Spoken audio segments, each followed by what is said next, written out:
Musyaqqaqatan ashdaquhum, pipinya sobek sampai belakang. Tasilu minhu dam, kemudian mengeluarkan darah dalam jumlah banyak. Q&A Ramadan bersama ANB.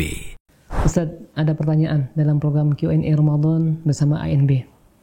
Pertanyaannya, bismillah, bagaimana cara membayar utang puasa yang lalu saat kita belum hijrah dan kita tidak menghitung berapa banyak jumlahnya? Alhamdulillah wassalatu wassalamu ala rasulillah.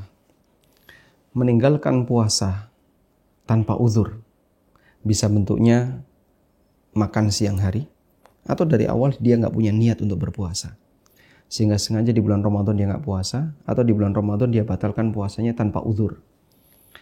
Ini termasuk dosa besar, dosa yang sangat besar. Nabi SAW pernah menceritakan tentang mimpi beliau dalam hadis yang sahih riwayat An-Nasa'i dalam Al-Kubra dan beberapa ulama hadis yang lainnya.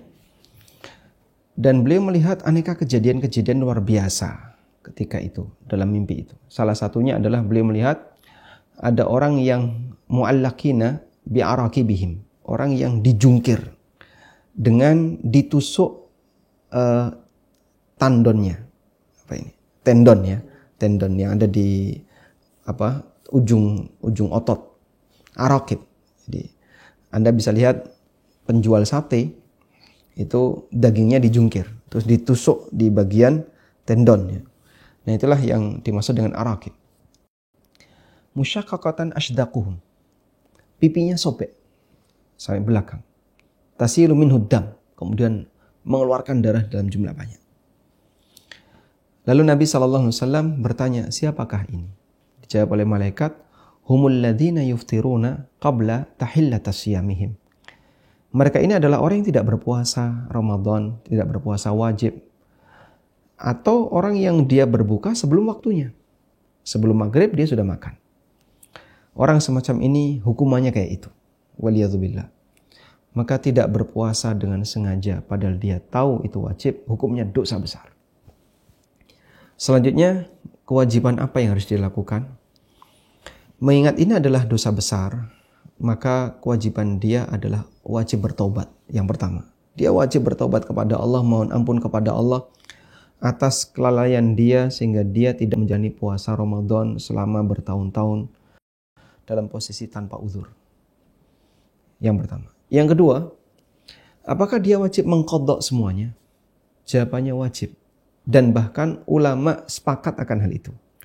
Sebagaimana pernyataan yang pernah disampaikan oleh Ibnu Abdul Bar dan juga disampaikan oleh Ibnu Qudamah. Bahkan Ibnu Qudamah mengatakan la na'lamu fi khilafan.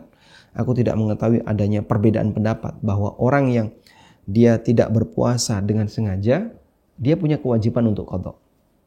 Kata Ibnu Qudamah, saya nggak tahu ada beda pendapat dalam masalah ini. Artinya ulama sepakat akan hal itu. Sehingga dengan landasan ijma ini, maka kita bisa katakan bahwa orang yang tidak berpuasa selama bertahun-tahun tadi dengan alasan belum hijrah, tapi kan dia muslim dan dia tahu puasa itu rukun Islam dan dia tahu puasa itu wajib. Ya, alasan belum hijrah dan sudah hijrah itu kan masalah dia mendekat dan belum mendekat ke agama. Orang ini tetap wajib qadha. Terus gimana caranya, Pak? Coba dihitung berapa jumlah puasa yang dia tinggalkan. Sudah nggak tahu, Pak, nggak bisa ngitung. Kira-kira berapa tahun Anda tidak berpuasa? Ya mungkin sejak SMP. Kalau dihitung dari SMP ya. SMP, SMA, sampai usia berapa Anda tobat? Sampai usia 24 atau 25. Jadi nanti Anda bisa membuat kurang lebih saya tidak puasa, anggaplah berapa itu? Anda 6 ditambah misalnya ya sampai 10 atau 11 tahun. Kurang lebih 11 tahun. Berarti Anda wajib qadha selama 11 kali Ramadan. Masya Allah. Nggak kebayang. 30 kali 11. Berarti kan 300 berapa? 330-an. Atau 303 hari. Banyak sekali. Bisa 1 tahun dia puasa full. Terus gimana, Pak? Silahkan Anda qadha semampunya. Jadi mungkin Anda bisa lakukan puasa Daud atau puasa Senin Kemis dengan niat qadha sampai sekian tahun, mudah-mudahan itu terbayar. Dan tentu saja ini butuh tekad ya. Sebagai bentuk membersihkan diri dari beban dosa yang pernah dilakukan di masa silam, saya bertekad akan saya kerjakan. Tawakal ala Allah, mudah-mudahan dengan bertawakal kepada Allah akan diberi pertolongan oleh Allah Subhanahu wa taala. Wallahu a'lam.